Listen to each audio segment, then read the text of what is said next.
Greetings and welcome to the fourth quarter. I'm Sean Anderson, President and Chief Wealth Strategist here at Anderson Financial Strategies. And we're here today to talk about our fourth quarter quarterly playbook titled Party Like It's 1999.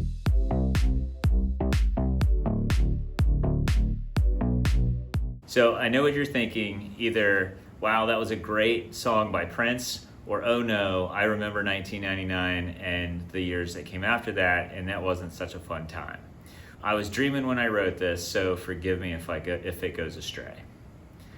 Now, 1999 is referencing to the pace of the markets, and so the 1999 references are pretty numerous.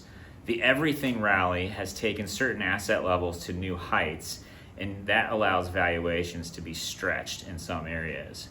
Now, while skepticism in the economy remains prevalent, unlike 1999, we see an economic environment that should remain pretty supportive.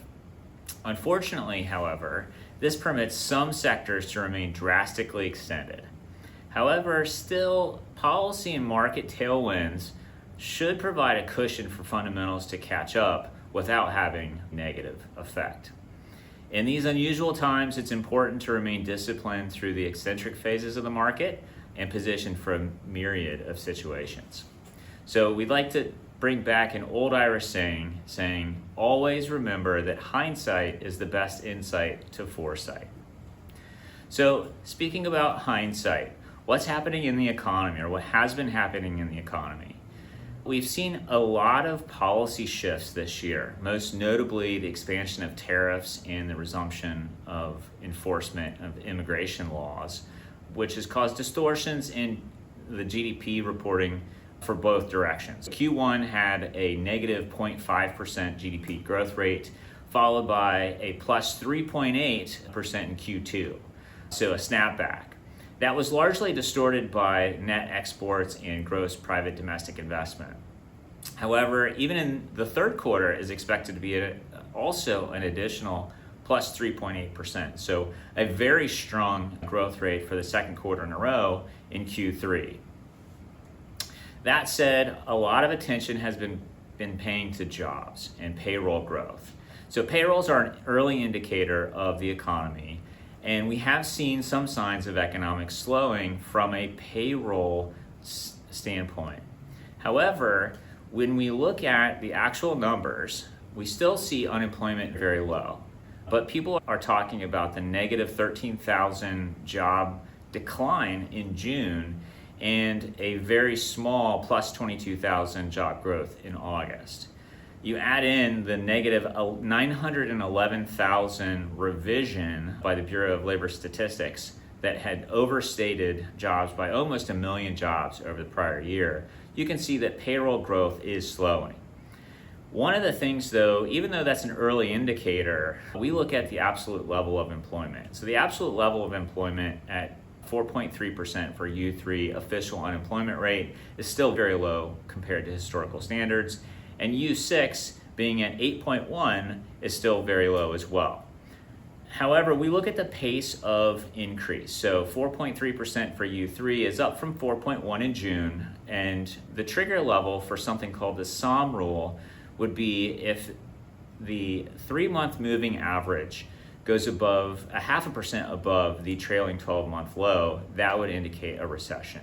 We are still fairly far away from those types of levels, but that would be something that we would be watching. So if we're not growing payrolls very much, how is the economy growing at such a fast clip? If payrolls aren't growing, we must be extra productive, and that's what we've been seeing. Productivity growth has been very strong compared to historical standards at 3.3%. All in all, we don't see a recession on the horizon anytime soon. In fact, the economy looks to be growing at a very strong rate. As far as the stock market, the references to 1999 are pointed squarely at the stock market. We remember those 1999 tech bubbles, and we don't want to see those happen again. So we do still have extremely elevated price-to-earnings ratios, but unlike in 1999, they're not as high as they were back then.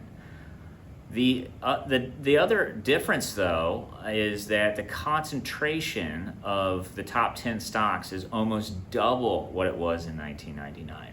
So those two combinations of very high valuations and concentration makes us think that this market is a little bit more fragile than what the common belief is.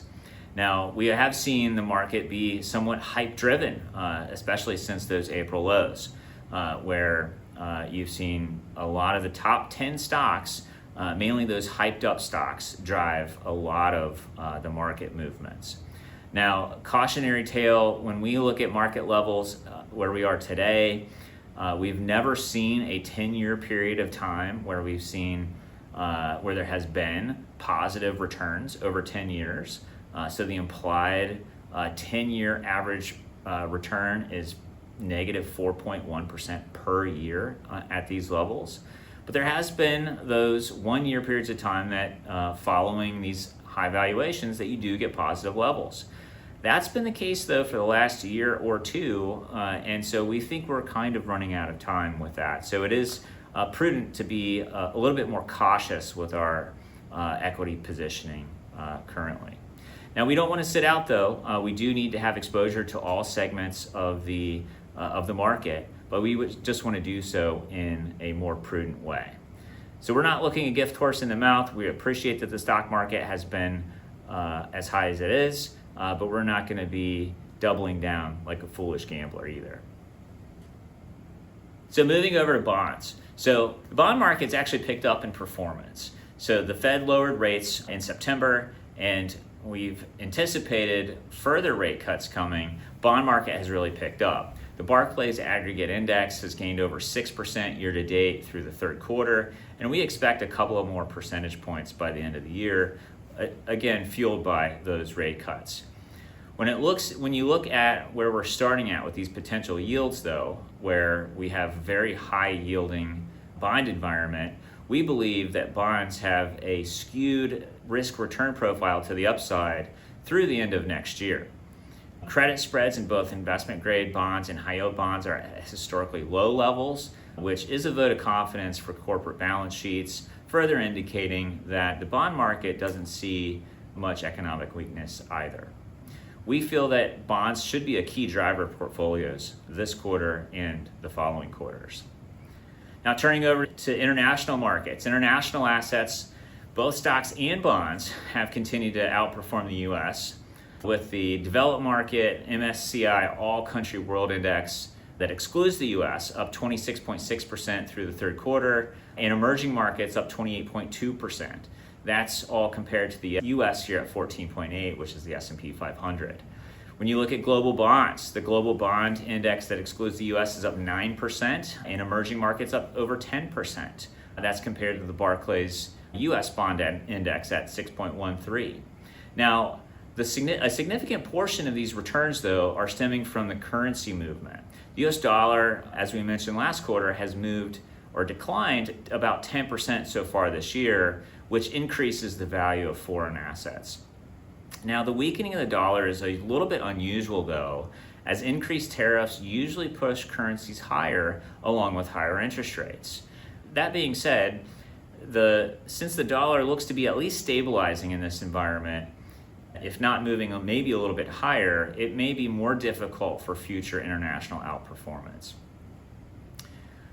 Over to real estate. So real estate, we've been talking about for 4 quarters now. So real estate has had a very good fundamental backdrop and still remains very strong. So FFO, funds from operations, which is similar to earnings from stocks, have been at near historic highs. However, we haven't seen much traction in pricing. REITs have really been left out of this everything rally that we've seen recently, and are potentially waiting on a few more rate cuts from the Fed to actually get some traction in pricing. We think that the opportunity is still there, but we're still waiting on that traction for outperformance. Now, what's happening in the Fed? So those rate cuts that might fuel REIT outperformance should be coming. We are forecasting another 2 rate cuts by the end of this year and 3 rate cuts next year. So a total of 5 more rate cuts by the end of 2026. Now, the futures market is agreeing with that as well, although the futures market has those rate cuts coming a little sooner this year than we might expect. Chairman Powell out at Jackson Hole seemed to change the tune a little bit and is starting to move towards neutral without having to blame recession, which is a positive development since they tend to remain on that balance of risks argument. The Federal Reserve should be lowering rates, which should be very positive to risk assets such as stocks and bonds, real estate, etc. But also economically, what they're going to start doing is stopping to reduce their balance sheet. So if you remember back to 2009, not 1999, the Fed embarked on something called quantitative easing. That's where they went out and bought bonds in the open market, keeping prices high and yields low. They did that in QE1, QE2, QE3, and so on. They started to reduce that a little bit right before 2020 and then had to massively expand that program again. And then for the last almost 2 years, they've been reducing that balance sheet. That means they've been selling bonds out into the open market, selling at low prices, keeping yields higher. When you look at things like mortgage rates and auto loans, those are tied to longer term treasuries such as the 10-year versus the Fed funds rate. So since that announcement, you have seen the 10-year treasury trade lower, and we expect that to be below 4% through the remainder of the calendar year.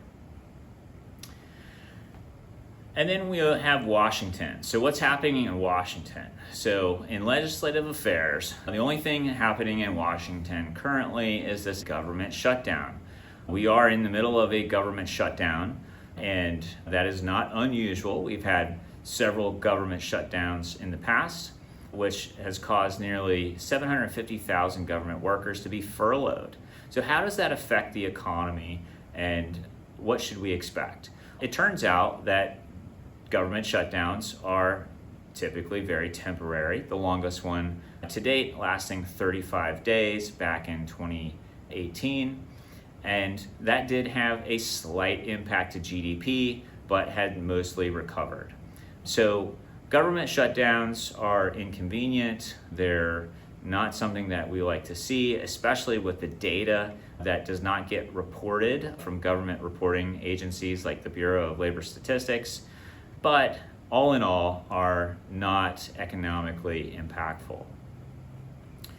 And last but not least, we've got our financial planning corner where we have taxes and trusts, the dynasty advantage, turning family legacy into a tax efficient machine. If you've talked with our team about estate planning, we are big advocates of incorporating dynastic features into trust documents. And this corner goes through how you can make sure that those assets are being used in a tax efficient way. If you have questions on this or any other topics in our playbook, please feel free to reach out to us. We're here to help. www.andersonfinancialstrategies.com.